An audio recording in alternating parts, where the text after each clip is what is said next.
You know, I was just reading one of the Ask WNWs that Richard Gray does on the Wrestling News World website. It was sort of his Q&A. And the first question somebody asked is, do you think asked him is, does he think WWE will end the PG era? Or something like that. And, his response is like, man, basically his response is like, how many times he has to tell you? He's constantly telling the same thing, and I feel as a fan, perhaps maybe I should weigh in as well. I mean, I've looked at this from a fan's perspective, and I'm sure that's what Richard is too, a fan. But he's more of an insider than anything, and as a fan, I look at it more like this. I look at the fact that the reason, in my opinion, this is my opinion, you can agree with it or not, but the reason some fans, if not the IWC at times, complains about WWE being PG, the reason they complain about it is because they feel that WWE isn't realizing that full potential that it once did. It's like I said in that 2-part video about WWE being in desperation mode. You see, you don't think for one instant, for one moment, that there are those within WWE, backstage and in the offices in Stamford, Connecticut, that don't want to get away from PG era. They don't want to get away from that PG era, at least be a little bit more edgy like they used to be. You don't think they don't want to do that? Of course they do. But because of the sponsorships and stuff that they have, they're stuck in a bubble right now that they can't get out of. And yeah, you can contribute what happened in 2007 with Benoit as being one of the reasons WWE has gone in this direction. You can say that you can say that's one of the reasons, and it is. There's no doubt. I mean, as soon as that happened, it's almost like overnight. Well, not overnight, but almost instantly. Boing! They went right to PG. Almost, like I said, not overnight, but it felt like it. They just went to a PG era. And here's why they went to that PG era. Because, from a business sense, it attracts more investors, it attracts more advertising, more sponsors, and gives them more of that limelight. They normally gives them more of a spotlight and limelight with like I said, advertisers and sponsors they normally wouldn't get. Normally they probably wouldn't get certain people, like Doritos, a pizza snack. For goodness sakes, they're using Doritos as a sponsor in WWE 2K in 2K14. What does that tell you? Tells me a lot. Tells me a lot.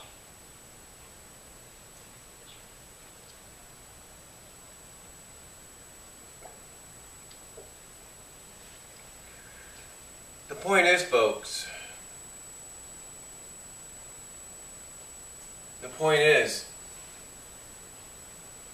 those are the reasons. Everything Richard has said, anything anybody else on the inside has said, are the reasons WWE's in this PG bubble, whether we like it or not.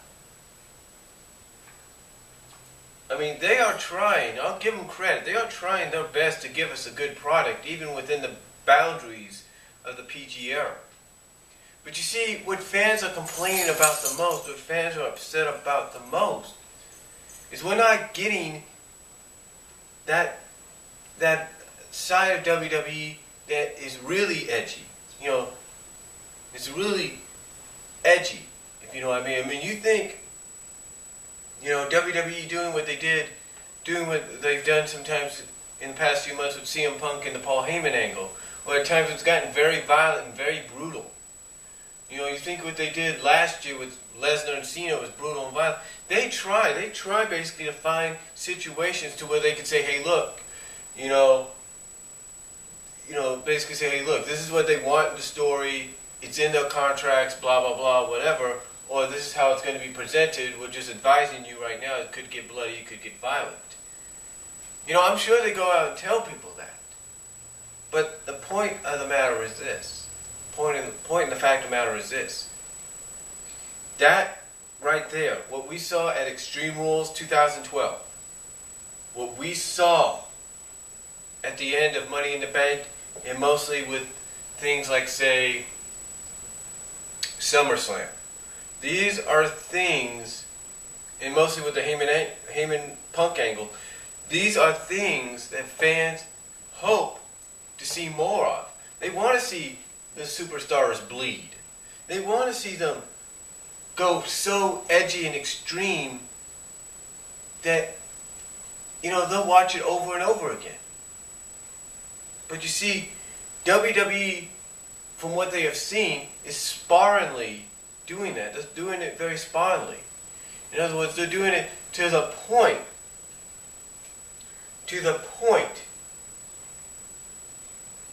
if you will, that they can't do it as much as they would like. I mean, you don't think, for example, they don't want to give you they don't want to, culminate a blood feud, if you will, with a match that's actual bloody. It actually really has some blood and violence in it. You don't think they want to give you that? Of course they do, but the thing is, they're stuck in a bubble. They're stuck in that PG bubble. I mean, why do you think constantly, as some people put it, they shove John Cena down our throats day in and day out, or week in and week out? Why do you think they do that? Because he's the personification of PG in their eyes right now. Yeah, when he started out, he was nothing like PG. The way he was nothing like a PG guy. I mean, heck, last year when he did his rap battle on that Rap versus Rock concert edition of Raw, when he opened up and did his Thugonomics deal, fans popped for that. Because that to them is the non-PG John Cena that they want. They want that John Cena. Because he's no smiles. He's not, hey, what's up, everybody? It's not like, oh yeah, you guys can feel no matter how you feel, whatever. It's like, that's not the John Cena they want. They want the John Cena they saw last year in that one night deal. That night when he went back to Thugonomics for that Rap vs. Rock concert. They want that John Cena. They want the John Cena that raps certain things to his opponents and is edgy. It's not as PG friendly as he is now. They don't want that John Cena. They want the John Cena they saw last year in that Rap vs. Rock edition of Raw. They want the John Cena that when he became the Doctor of Thugonomics was edgy, would say what he wanted to say, and was not PG at all. That's the John Cena they want. It's like, hey, you can keep John Cena babyface, but give us the John Cena that was the Doctor of Thugonomics, that was the WWE when he first became champion and was drafted to Raw. We want that John Cena. And the thing is, when you think about it, that's all they really want. It's almost like you can keep things in the PG era. You can keep things PG, but if you give them something like, say, a non-PG John Cena, or at least a PG-13 John Cena, they're cool with that. But you see, it's not just that they want, in my honest opinion as a fan. It's they want more of an aggressive style. They want that ruthless aggression, that hardcore style again.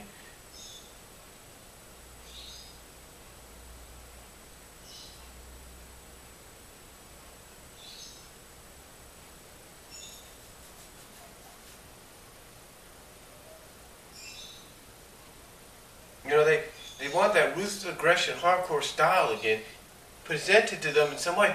Why do you think last year when you had all those extreme situations throughout last year, especially Extreme Rules, why do you think people praise Extreme Rules 2012 as being one of the best pay-per-views in the past decade?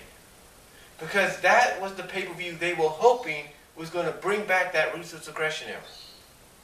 But it didn't.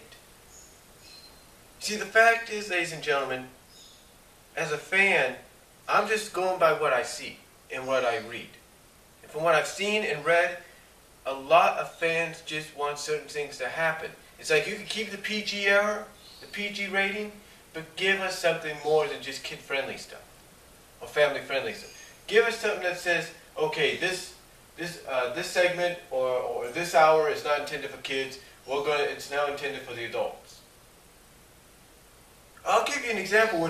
When Raw was 2 hours, I remember this. When they were 2 hours, they had 2 different segments before they just became one thing.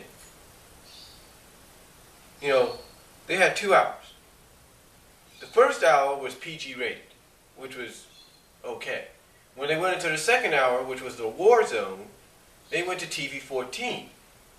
And I think that's what fans would like. They would like, okay, 8 to 9, all right, that's the PG hour. That's okay. But at least give us an hour of TV 14 action. You see, that's what they want. At least give them an hour of TV 14 related stuff. And it's like you could say, okay, who's going to be PG enough to be in those first 2 hours, and who's TV 14 enough to be in the last hour? See, that's what they want. They would like something like that, in my opinion. It's like you could say, okay, John Cena's PG, we'll keep him in the first 2 hours. CM Punk, he's more of a TV 14 guy, we'll put him in the last hour. You see, that's what they want. They want at least something that says, hey, as soon as that 10 o'clock hour comes along, PG's out the window, 14's in. You know, give them something like that and it's cool. But again, like I said, they can't do that because of the bubble they're in, because of what that PG era bubble they're in. I mean, give them credit. They're doing what they can to give you the best product that they have out there. They're giving you the best product out there. All right? I mean, they are allowing words like ass to be said more than usual, but still, the thing is, you know, WWE, it's like Richard Gray says, they're in a situation right now to where, you know, PG is the best option to go. It's the best option to go with. And again, like I said, whether I like to admit it or not, they're doing their best to give you the best programming they have out there. They're doing their best to give you the best programming.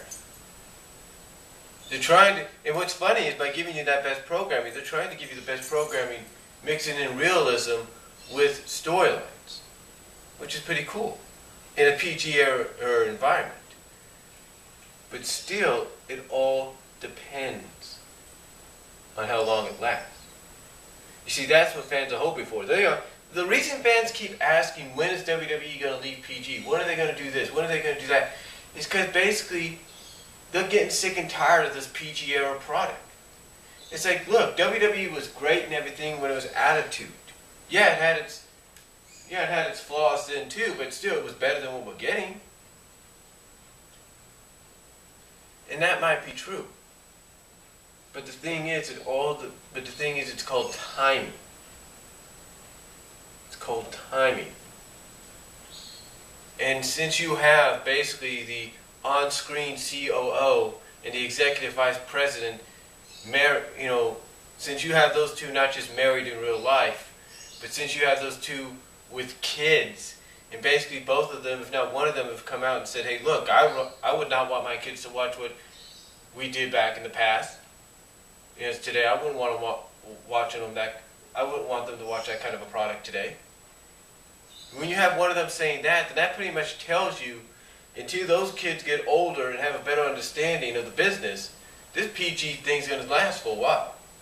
Unless there's a superstar or diva out there that says enough's enough of this crap, I'm going to invoke some kind of clause in my contract that states I can say what I want when I want to say it. Until that time comes, ladies and gentlemen, we're stuck in the PG era, or PG-13 era, whether you like it or not. I think Austin Aries of TNA said it best. Austin Aries is the kind of guy that, he's like a CM Punk in a way. Both are TVMA, as he puts it, mature audiences only, or TV-14 basically. Well, a guy like, let's say, Jeff Hardy is more of a teen, is more praised by the TV PG crowd. Basically saying that Jeff Hardy would fit better, would be a better fit back in the WWE's PG situation than he would in the current product of a TNA MA-14 situation. And that's basically, and when I heard Austin Aries say this, and this is on the Bound for Glory, before the Bell edition of Bound for Glory, as well as the Inside Impact edition of Ultimate, where they talk about Ultimate X. When I heard Austin Aries say this, I'm like, you know what? I read, the first thing that went through my mind was, he just spoke what everybody else has been saying. He just finally spoke and said what everybody else has been saying, what every fan has been saying. And that is, guys like him are for the mature audiences. So basically to me, when I heard him say that, it's almost like he's saying, look, our product, TNA, is for the mature audience, for that attitude era, ruthless aggression audience that wants more out of the product than just PG friendliness. And when he says Jeff Hardy's more of a PG guy, to me it's like he's saying Jeff Hardy is a better fit for the WWE mold of things than he is for a TV-14 molded situation. But you see, that's another thing too, and like I was talking about, there's a lot of people backstage in the offices of WWE, even the wrestlers and the divas, they too, don't think for an instant, the wrestlers and the divas, the superstars and the divas, don't think for one instant they don't want to be a little bit more edgy. They want to be more extreme. You don't think for an instant they don't want to do that? Of course they do. But they understand from a business standpoint that right now, as much as they want to be that way, they're stuck in a situation to where they can't get any further than what they could say on the mic. About a month or two ago, AJ dropped the bombshell, that you could say, the pipe bombshell that she did. And some of the things she said in there, if the show was TV-14, she could have used different expressions, different words in her little bombshell. She could have if it was a 14 rated show, but she didn't. She used the best wording she could in that situation. The point is, whether anybody likes it or not, whether people want to keep complaining on the WWE PG, the PG era of WWE, or PG-13 era of WWE, it's here to stay for a while. How many more years? We don't know.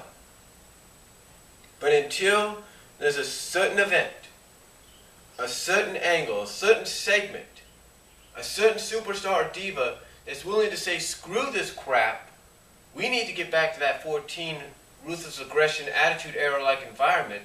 Until that superstar diva steps up and breaks that mold, you're stuck in the bubble of PG-13. That's it. So that's the best I can look at it from my opinions as a fan. So let me know what you guys think. What are your opinions? Comment below, video response if you can, and I'll talk to you all later.